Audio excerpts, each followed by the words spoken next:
अभी थाईलैंड में वहाँ के लोगों ने लगभग 100 फीट लंबी सम्राट अशोक महान की प्रतिमा लगवाई। उसको लेकर क्या कहेंगे? जिस प्रकार से अभी तक हम देख रहे थे तथागत बुद्धा की प्रतिमा लोग लगवा रहे थे, अम्बेडकर साहब की लगवा रहे थे। अब लेकिन हम कुछ सालों में बड़े पैमाने पर देखने को मिल रहा है कि लोग सम्राट अशोक महान की भी प्रतिमा बड़े पैमाने पर लगवा रहे हैं। पैमाने पर सर क्या कहते हैं, समाज में जो बुद्ध महोत्सव को लेकर या और जो सामाजिक कार्यक्रम है उसको लेकर समाज में जागृति बढ़ रही है, उसी पैमाने पर उससे कहीं ज्यादा बड़े पैमाने पर अंधविश्वास और पाखंडवाद भी मजबूत हो रहा है। उसको लेकर के नमस्कार दोस्तों, मैं रवि कुमार, आप देख रहे हैं द बहुजन नामा। दोस्तों, आज मैं मौजूद हूँ प्रयागराज जिले के कौंधियारा ब्लॉक में और यहाँ पर एक कार्यक्रम का आयोजन किया गया था। ये प्रियदर्शी अशोक सेवा समिति सारनाथ वाराणसी उत्तर प्रदेश के माध्यम से पंचशील बौद्ध महोत्सव का आयोजन किया गया था। आइए इस समिति के सारे लोग यहाँ मौजूद हैं, दिखा दीजिए सभी सभी को। आइए हम बात करते हैं। सर, स्वागत है आपका द भोजन नामा में। धन्यवाद। सर, ये जो आप पंचशील महोत्सव का आयोजन अभी किए और बड़े पैमाने पे सफल रहा, तो कितने वर्षों से कर रहे हैं आप लोग? विगत 12 वर्षों से लगभग यह कार्यक्रम इस कौंधियारा क्षेत्र में कौंधियारा बुद्ध विहार में आयोजित हो रहा है और हर साल शरद पूर्णिमा, अश्विन पूर्णिमा, जिसे रात पूर्णिमा के नाम से भी होता है, उसी दिन निर्धारित है और उसी दिन ये कार्यक्रम प्रारंभ होता है। पूरा दिन चलता है। उसमें किसी व्यक्ति का, किसी परिवार का, किसी समाज का, किसी राष्ट्र का और विश्व में कैसे शांति, अमन, चैन का जीवन जिए, उसके लिए कैसे उत्तम जीवन जीने की क्या कला है, इस पर परिचर्चा हम लोग करते हैं। तमाम विद्वान आते हैं, अपने अपने विचार को रखते हैं और उससे प्रेरित होकर के लोग अपने जीवन में सुधार कर रहे हैं। आज के 20 वर्ष पहले हमने उच्च शिक्षा प्राप्त करके और अच्छी नौकरी करते हुए ये जाना था कि जो भी दुनिया में होता है वह ईश्वर की कृपा से, गॉड्स की कृपा से होता है। लेकिन पहले मुझे पता चला कि नहीं, आप जो बोएंगे वही काटेंगे, जितना बोएंगे उतना ही काटेंगे। इसका रिमोट आपके हाथ में है। इसलिए तथागत बात कही कि अत्यधिको भव। आप अपनी भविष्य के निर्माता स्वयं हो।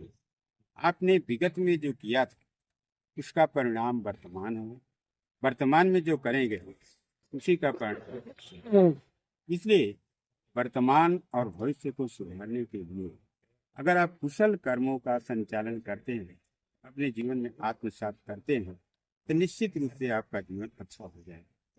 बुद्ध के वचनों को गहन अध्ययन के बाद ये समझ में आया कि जो स्थान पूरी दुनिया में तमाम लोगों का गॉड के लिए, ईश्वर के लिए, खुदा के लिए, वह स्थान बुद्ध के वचनों में नैतिकता का है।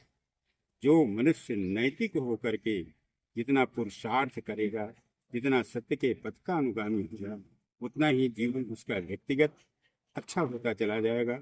साथ में परिवार का, समाज का, राष्ट्र का जीवन अच्छा होगा और प्रगति के पथ पर आगे बढ़ता चला जाएगा। तो विश्व की शांति के लिए बुद्ध के विचार निश्चित रूप से हम सभी लोगों के लिए प्रेरणादायक है और हम सभी लोगों को इसमें आत्मसात करना है। जिस पैमाने पर सर क्या कहते हैं, समाज में जो बुद्ध महोत्सव को लेकर या और जो सामाजिक कार्यक्रम है उसको लेकर समाज में जागृति बढ़ रही है, उसी पैमाने पर उससे कहीं ज्यादा बड़े पैमाने पर अंधविश्वास और पाखंडवाद भी मजबूत हो रहा है। उसको लेकर क्या कहेंगे? सच यह है कि समाज में कुछ लोग पैरासाइट होते हैं, परजीवी होते हैं। वे अक्लमंद लोग अपने व्यक्तिगत हित के लिए आम जनमानस को गुमराह करते रहते। वर्ण व्यवस्था, जाति पाति, ऊंचा नीचा, भूत प्रेत, नजर टोना, देवी देवता, आत्मा परमात्मा, स्वर्ग, ये सब बातें कहीं न कहीं मनुष्य को गुमराह करता है। सच यह है कि अगर आप नैतिक हैं, ईमानदारी पुरुषार्थ के साथ काम कर रहे हैं, तो आपका भी फल होगा और संसार के सभी प्राणियों का फल होगा, ऐसा मेरा मानना। अभी थाईलैंड में वहाँ के लोगों ने लगभग 100 फीट लंबी सम्राट अशोक महान की प्रतिमा लगवाई। उसको लेकर क्या कहेंगे? जिस प्रकार से अभी तक हम देख रहे थे तथागत बुद्धा की प्रतिमा लोग लगवा रहे थे, अम्बेडकर साहब की लगवा रहे थे। अब लेकिन हम कुछ सालों में बड़े पैमाने पर देखने को मिल रहा है कि लोग सम्राट अशोक महान की भी प्रतिमा बड़े पैमाने पर लगवा रहे हैं। इसका कारण है कि पूरी दुनिया में सम्राट अशोक महान का व्यक्तित्व और कृतित्व, इतना बड़ा राजा होने के बावजूद, कलिंग के युद्ध से जीतने के बावजूद उन्होंने महसूस किया कि शस्त्र के बल पर किसी को हमेशा के लिए पराजित नहीं किया जा सकता।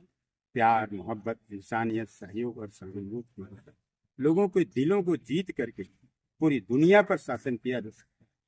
तो ये सहयोग, सहानुभूति निश्चित रूप से सबके लिए कल्याणकारी है। यही कारण है कि सम्राट अशोक को और सम्राट अशोक के विचारों को पूरी दुनिया में प्रचारित और प्रसारित करने का प्रयास किया। हमारे इस वीडियो के माध्यम से हमारे दर्शकों को क्या संदेश देना चाहेंगे? यही संदेश देना चाहता हूँ कि वो फिजिकली फिट रहने का प्रयास करें, मेंटली उत्तरोत्तर ज्ञानार्जन करने का प्रयास करें, खूब पुरुषार्थ करके समृद्धशाली बने, पैसे का दुरुपयोग न करे, व्यवहार कुशल बने, चीज़ों का पालन करे। निश्चित रूप से दुनिया की कोई ताकत इसे आगे बढ़ने से रोक नहीं सकती। बहुत बहुत धन्यवाद सर। Thank you. देखिए अभी हमारे साथ एलसी मौर्य जी थी, हमने उनसे बातचीत किया और इन सारे मुद्दों पर आपकी क्या प्रतिक्रिया है वीडियो के कमेंट में हमें जरूर बताएं। धन्यवाद।